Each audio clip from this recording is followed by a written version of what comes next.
Bienvenue Madame Andrea Ferrol au stand de la radio du Salon, qui est une nouveauté, et je souhaite aussi un très bon interview à notre charmante et jeune journaliste Paola Mori. Alors, bonne interview et à très bientôt. Merci Madame. Merci à vous Monsieur. Voilà Andrea Ferrol, vous êtes une immense comédienne, vous avez plus de 100 films à votre actif, dans La Grande Bouffe, Le Dernier Métro, plus de 70 téléfilms, et aujourd'hui vous publiez La Passion dans les yeux aux éditions L'Archipel. Vous y évoquez notamment votre passion pour Omar Sherif, ainsi que votre carrière s'est truffée d'anecdotes et de souvenirs. Pourquoi écrire ce livre aujourd'hui ? Je vais vous répondre, pourquoi pas. Beaucoup de comédiens et comédiennes l'ont fait avant moi, et puis là j'ai eu l'opportunité de l'éditeur, M. Jean-Daniel Belfond, qui m'a téléphoné, me proposant de l'écrire. Je me suis dit, oui, pourquoi pas. Alors, voilà, je me suis mise au travail et le livre existe maintenant. Voilà. Dans votre prologue, vous écrivez « La vie est trop courte pour qu'on la laisse s'écouler dans l'indifférence ». Vous êtes une femme de passion, tout sauf l'indifférence ? Tout sauf l'indifférence. Moi, j'ai tout à fait conscience, presque journellement, que la vie va s'arrêter. Ce matin, de ma chambre, j'ai regardé le paysage extraordinaire qui s'offrait à moi. Genève à mes pieds, les montagnes au loin. Et j'ai regardé ça en me disant, mais c'est superbe. Donc, j'ai pris le temps de regarder ça pendant 2-3 minutes en me disant, si je ne reviens pas à Genève avant longtemps, au moins c'est ancré dans ma mémoire. Et si je disparais prochainement, et voilà, j'aurai ça. Je pense qu'il faut prendre le temps de vivre, le temps de voir les belles choses, le temps de goûter à la vie, parce qu'elle est rapide, trop rapide, et qu'elle disparaît un jour très très vite. Carpe diem. Carpe diem, absolument. Voilà. Il y a 2 grands événements majeurs dans votre vie. Un sur le plan privé, c'est la rencontre avec Omar Sharif. Omar, c'est d'ailleurs l'anagramme d'amour en fait. Vous le rencontrez, vous avez 37 ans, lui il en a 50, on est en 1984. Ça a été un coup de foudre ? Pour moi, ça a été absolument un coup de foudre. Lui, ça a été, je ne sais pas exactement, mais on ne pouvait pas se quitter. Même si c'était dur pour moi, difficile, il n'était pas malléable du tout d'ailleurs. Mais moi, j'y suis allée, j'ai aimé passionnément. J'ai supporté beaucoup de choses, j'ai accepté beaucoup de choses. Voilà. Et puis malheureusement, il nous a quittés en 2014.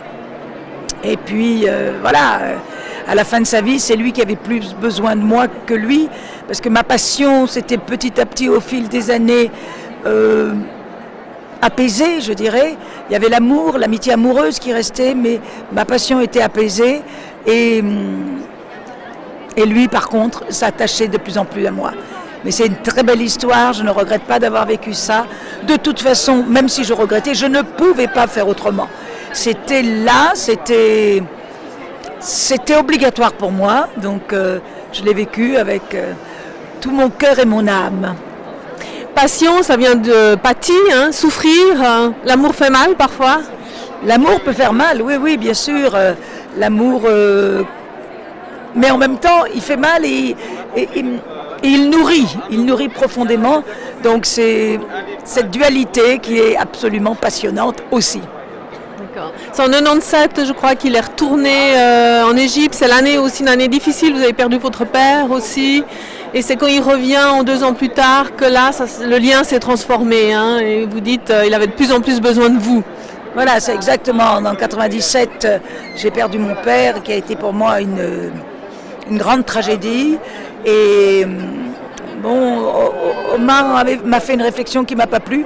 Et puis le petit Jésus l'a tout de suite puni parce qu'il s'est cogné contre ma voiture. J'ai dit, tu vois, voilà, tu as été méchant avec moi, voilà, c'est la réponse. Alors il a beaucoup ri, il m'a pris dans ses bras et voilà, c'était formidable. Et puis là, il est parti en Égypte, il est revenu et là, à son retour, pour lui, il n'était pas question de ne pas me voir. Donc pour lui, ça a été, voilà, on s'est vus jusqu'en 2014. Vous étiez une femme de l'ombre, votre liaison n'était pas avouée publiquement comme telle. À l'époque, vous disiez que si vous disiez nous, vous étiez puni par une semaine de silence. Oui, j'étais la femme de l'ombre, mais pas de l'ombre pour tout le monde. C'est-à-dire que tous ses amis et toutes mes amies savaient que nous avions une relation et que j'étais dans la vie d'Omar et qu'il était dans ma vie. Mais même mon père, ma soeur, ma famille, ils savaient ça. Mais bon, c'était comme ça. On pouvait pas. Je ne voulais pas, lui non plus, que ça se sache. Et puis, voilà, maintenant je peux en parler plus librement. Dans votre livre, vous nous racontez beaucoup de souvenirs, notamment votre enfance à Aix-en-Provence. Une enfance heureuse, vous dites, même si votre mère avait un peu la main leste. Oui, une enfance heureuse, une enfance choyée, une enfance joyeuse. Nous avions notre grand-mère, on l'appelait l'espion parce qu'évidemment, elle regardait ce que faisaient ces 4 gamins insupportables. Alors on disait, ah, l'espion arrive, je vais vous le montrer si l'espion, vous allez m'appeler. Bon, c'était drôle, on riait, on était 4 garnements. Et puis mon père était d'une tolérance absolue, maman était plus, disons, plus autoritaire, en fait, papa était tout le temps avec sa politique et son travail. Il était assuré, il était souvent pas à la maison, il rentrait que le soir, les déjeuners se passaient en vitesse parce qu'il n'avait pas le temps, donc on déjeunait très très vite, le soir c'était plus calme, donc voilà, oui c'est vrai, la jeunesse a été simple, amusante, joyeuse, et c'est donc, mais avec une éducation réelle, avec une vraie éducation qui fait que ça m'a permis d'avoir des bases importantes pour faire ce métier de comédienne. Vous avez été très vite attiré par la scène, en fait. Vous avez su très jeune que c'était ça qui vous plairait? Oui, absolument. Oui, très vite. Bon, en fait, elle est venue à moi. C'est étrange. C'est venu à moi. C'est pas moi qui ai cherché à faire du théâtre. C'est le théâtre qui est plutôt venu à moi grâce à une amie que j'avais aux Beaux-Arts d'Aix-en-Provence quand je faisais les Beaux-Arts et qui m'a dit... écoute, il y a un cours d'art dramatique, pourquoi on n'y va pas? Alors je dis, bon, ben allons-y, c'est de 18h à 20h. Bon, je préviens mes parents, bien sûr, que je ne vais pas rentrer tout de suite. Et puis, moi, j'y suis restée, et la jeune fille, qui était absolument ravissante, est partie. C'était pas pour elle. Et moi, je me sentais très bien, donc je suis restée là, et j'ai continué mon petit bonhomme de chemin comme ça. Donc on parlait, un des grands événements sur le plan privé, c'était la rencontre avec Omar Sharif. Sur le plan professionnel, c'est le tournage de La Grande Bouffe de Marco Ferreri. Comment il vous a repéré en fait? Comment ça s'est passé? Oh, il cherchait une comédienne dodue, dirons-nous, ronde. Et le deuxième assistant, parce que lui il n'était pas encore venu, il n'était pas encore en France, le deuxième assistant avait la charge de trouver quelqu'un. Et puis on lui a dit, il y a une jeune fille qui est ronde, donc on lui a donné mon téléphone, il m'a téléphoné et voilà. Vous avez dû prendre du poids quand même, je crois, hein? Vous avez pu vous faire plaisir? Beaucoup de poids, tout le monde me traitait de folle, mais bon, je mangeais effectivement 5 fois par jour quand j'ai été engagée. C'était écrit dans le contrat que je devais prendre plus de 20 kilos en 2 mois, donc je me suis mise au travail, c'était un vrai travail, c'était un vrai challenge parce qu'il faut pouvoir. Et donc j'ai fait ça et une fois par semaine, on m'accompagnait dans un laboratoire et je restais une journée à faire tous les examens possibles et inimaginables pour être sûr que le foie, l'estomac, ne soient pas malades et se portent bien. Voilà. Vous êtes aussi préparé en regardant toute la rétrospective, je crois, hein, c'est ça? Alors ça, il y avait le côté nourriture. Voilà, et puis il y avait le côté nourriture spirituelle. Donc je suis allée dans un cinéma qui, par chance, faisait tous les films de Marco. Et donc là, j'ai découvert une œuvre, j'ai découvert une façon des interprétations, une façon de traiter la femme, politiquement très engagée. Donc j'ai trouvé ça fort intéressant. Le film est présenté à Cannes, il fait scandale, je crois qu'il a même coûté un mandat politique à votre père qui était conseiller municipal. Comment vous avez vécu ça? Comment la famille a vécu ça? Écoutez, le film a fait scandale à Cannes et puis il n'a plus fait scandale 40 ans après quand il a été représenté en 2013. Mais en 1973, c'est vrai que ça a été terrible. Mais bon, moi j'ai bien vécu ça. Mais mon père avait une élection à ce moment-là et il a été battu. Personne n'a rien dit que c'était de cause à effet. Lui, il l'a senti, moi je l'ai compris aussi. Mais bon, il était tellement tolérant qu'il n'a rien dit. Il s'est représenté quelques années après. Il a été élu. Il a été réélu parce que mon père était absolument un être adoré, adorable et adoré. Et il vous en a pas voulu, je crois. Il a dit, il vous a félicité plutôt. Ah non, lui il pensait que j'étais la nouvelle Brigitte Bardot, il comprenait pas très bien. Et puis après la grande bouffe, alors la carrière, les engagements se succèdent, plus de 1000 films, vous parlez des réalisateurs dans les pages. Pas de... 100. Pardon, 100, oui, 100, j'ai dit 1000, c'est un lapsus. Avec joie, avec Je joie. suis impressionnée, j'ai fait un lapsus.